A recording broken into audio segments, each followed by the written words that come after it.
we'll focus on gender disparity in the workplace and why tech firms have more men than women, as well as a look at the pay gap, especially in the Silicon Valley. Why do men get paid more than women?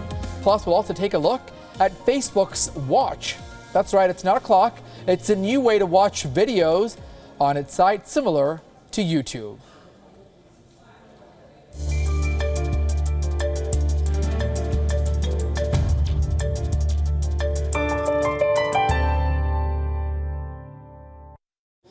All right, we will come to those stories shortly, but first we're going to start up on a topic that everybody always has questions about: men and women. The pay difference, the amount of men in tech firms versus the amount of women in tech firms. Why are there more men? And why do men get paid more, at least according to new studies, than women? Have we really come far when we talk about equality? Well, let's dive right into this discussion. Let's bring in our panel of guests tonight to talk about Silicon Valley's gender inequality. All right, first up on this discussion, we have Pranesh Prakash, a policy director for the Center for the Internet and Society. We also have Aviru Bose. He's a former expert consultant with the Competition Commission of India. And we have our London bureau chief, Mandy, as well. So good mix of men and women on this panel to talk about gender disparity, certainly a hot button issue. Everyone has something to weigh in about. I'm going to open up this conversation with Pranesh Prakash first up. Let's talk about the Silicon Valley. You know, everybody knows that it is a hot button area for tech startups and technology, but why are there more men than women? And why is it that the men apparently get paid more than their female counterparts? It's a wide number of reasons, actually, but all of it boils down at the end of the day to cultural reasons, to cultural stereotyping.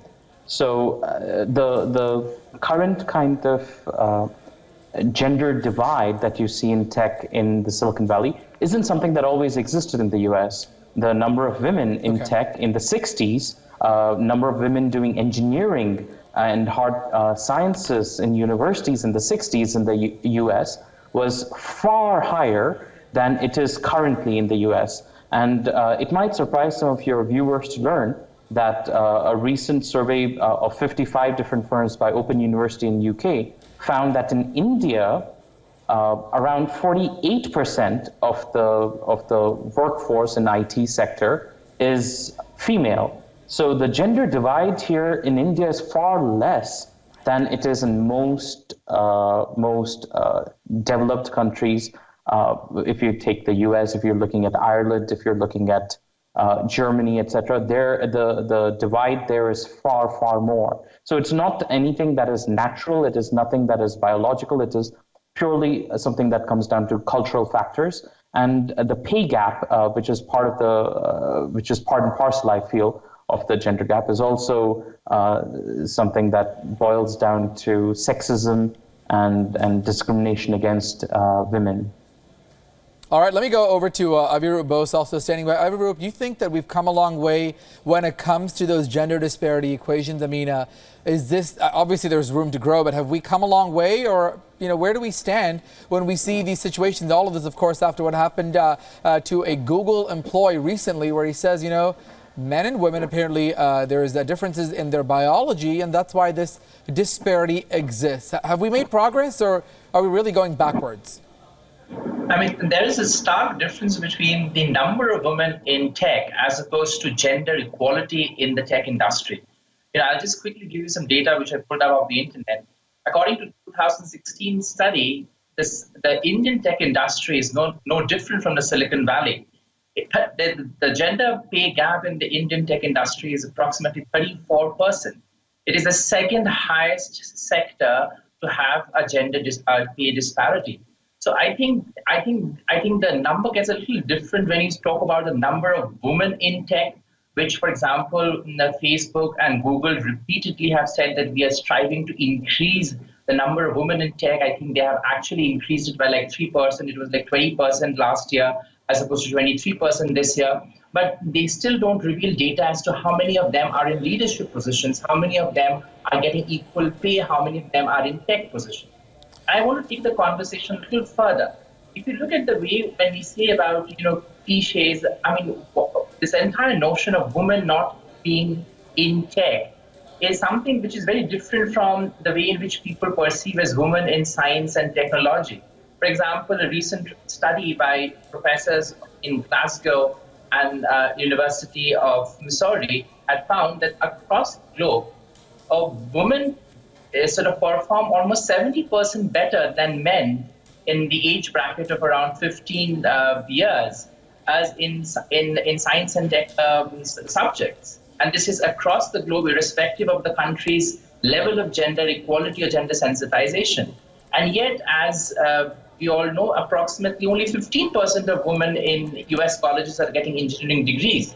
So there is a perception gap, and that is much beyond the Silicon Valley. It's within our own sort of drawing rooms and family as to how we treat women. You know, we have Big Bang, there's this entire very popular television serial called, Big Bang Theory, Right. where the protagonists who are the geek techs are men, and the women are the glam dolls. I mean, if you perpetuate that sort of a bias. No, you look at it, even our pop culture merchandising. Right. I mean, we give our boys gadgets and robots, while we give our girls Barbie dolls. This entire perception is at the root of this problem why women in tech is undervalued.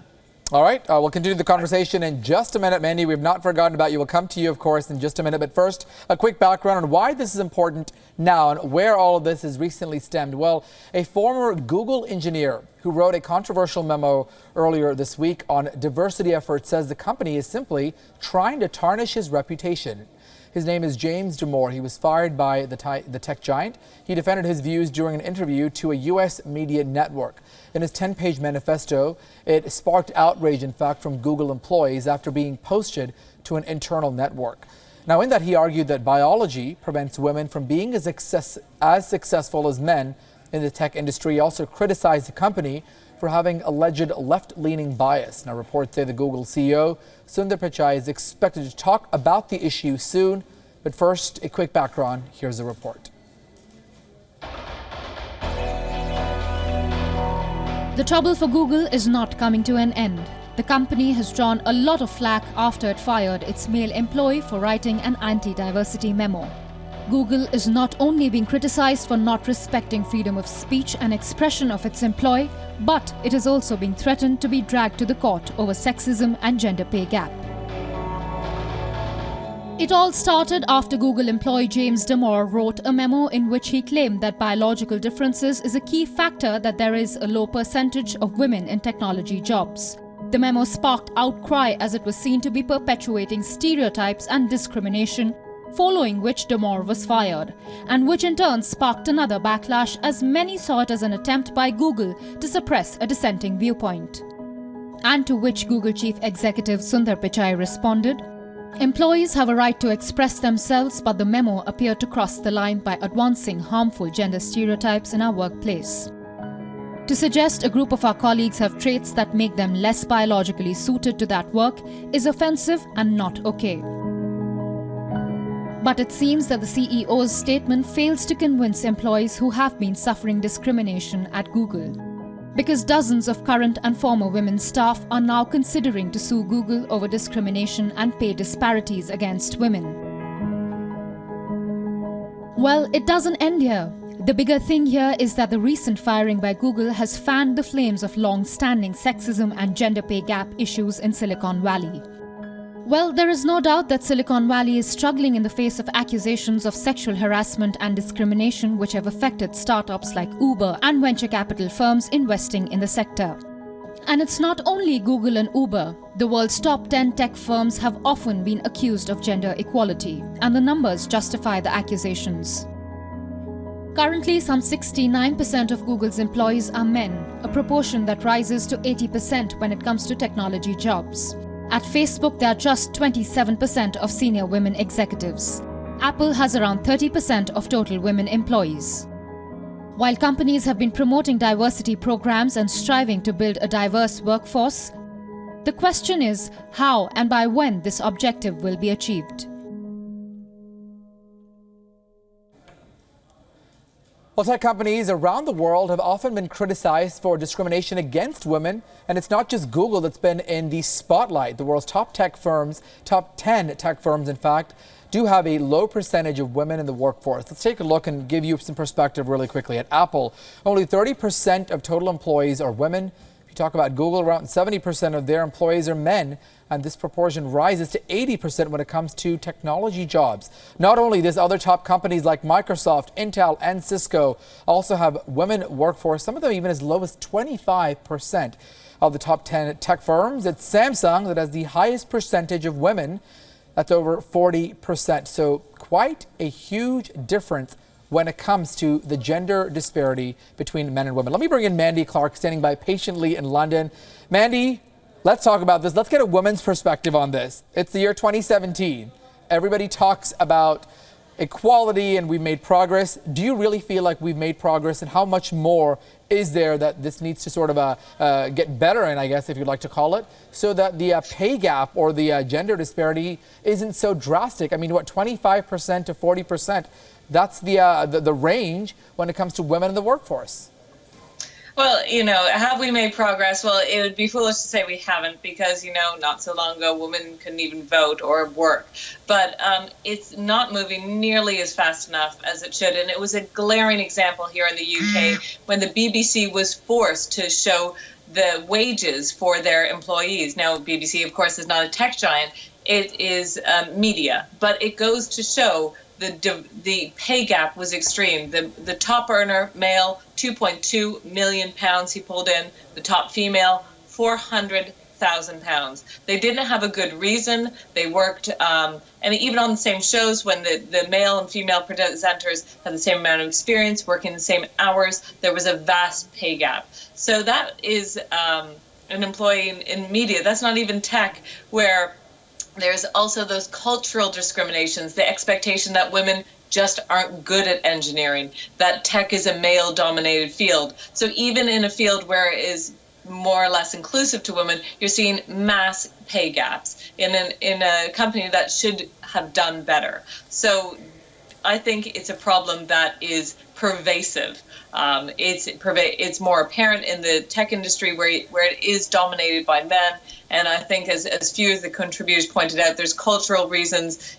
Girls are given dolls. Girls are told they're beautiful rather than intelligent. And it's changing that dynamic when you focus on succeeding. We know they succeed in maths and science, but that encouragement seems to drop off when it comes to university and pursuing that career. There needs to be a culture change to encourage them to go in. And as another one of your colleagues, guest pointed out, leadership roles. We know that women are in the workplace, but what roles are they playing? And with more women at the table, then you'll have more women taking important jobs and giving a different perspective. So are we there yet? Not at all. All right, interesting perspective there, Mandy. We'll come back to you in a second. Let me bring in Pranesh into the conversation. Mandy brought up some good points about, even as a society, when kids are growing up, when girls are growing up, they're given dolls. So is society to blame? I mean, the early nurturing, perhaps, of the way boys and girls are treated, does that sort of manifest itself in the workplace as well? The place where men and women sort of end up is why we see more men perhaps in those leadership roles or at tech firms, or is it perhaps just an interest issue? Pranesh, would you like to weigh in? I don't think it's just an interest. It definitely is cultural. It definitely is, patriarchal forces at work here. It definitely is sexism. But let me also add, in addition to what I said about the Indian tech workforce, actually, in terms of the gender divide itself, being far better, considerably better than in many countries, especially in the West. But even here, there is a big pay divide. That same Open University study found, and in addition, a small sample survey-based study that we did in 2013 at CIS found that while in many of the largest tech companies in India, there are women in leadership roles, they tend to be far lesser in number and the leadership, and from the public documentation, for instance, that we could get, if you're looking at women in the board or women amongst the executive directorship, it's largely in non-tech positions within tech firms. So not as, say, the head of engineering, but as the human resource chief, and so on. So in terms of pay divide, it's a huge divide that still exists here in India. In terms of women in leadership position, that's also a big problem in the tech industry here in India as well. But on one small metric, which is the representation of women in the tech force, India does better than most people expect or imagine. And I think that reinforcement needs to be made, that we need to keep saying, actually, tech is also a space for women. The IT industry is also for women. So if we keep painting it as a male bastion, I think that's a self-reinforcing idea. And I wish we wouldn't do that. We would Virup, let me jump to you just so we can move on to the next discussion really quickly. I want to ask you, is it just, there's actually a Facebook question that I want to bring up to you. The question is very interesting. It's not just a woman issue, but even an issue about race. There's a lack of Hispanics, a lack of African Americans. Predominantly, it is white men in the Silicon Valley for the most part. I mean, is this more of a cultural issue than just a gender issue as well? Your thoughts on that, Avirup?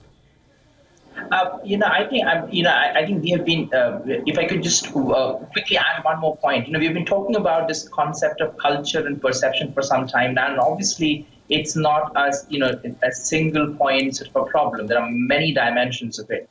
But I think we must address why should there be more women in tech? Why should Amazon care? I mean, they can come back, or Google can come back and say, it's a good idea, but we don't care. The reason they must care is not because of any esoteric reason, but because of market. A Harvard Business School sort of a research paper documented that the female economy constitutes double the market size of India and China put together. Right. It constitutes a market of $30 trillion US. I mean, without women in tech, you are not be able to deliver products which are meant for female consumers. I mean, that's a big problem of the entire sector. Dell actually tried to do this very unsuccessfully. They brought out like pink laptops and very cliched aspects of sort of female products. But that's also one of the reasons why more women in tech will mean more money for these companies and in their bottom line. So, that's another reason why this is not an esoteric debate for bettering the world, but it is also will better the revenue of these firms. All right, interesting perspective there. Unfortunately, we are out of time for this discussion, but we do want to thank all of our guests for weighing in on the gender disparity gap. Pranesh Prakash, Mandy Clark, and Avirup Bose, thank you for all your perspective and time on this story.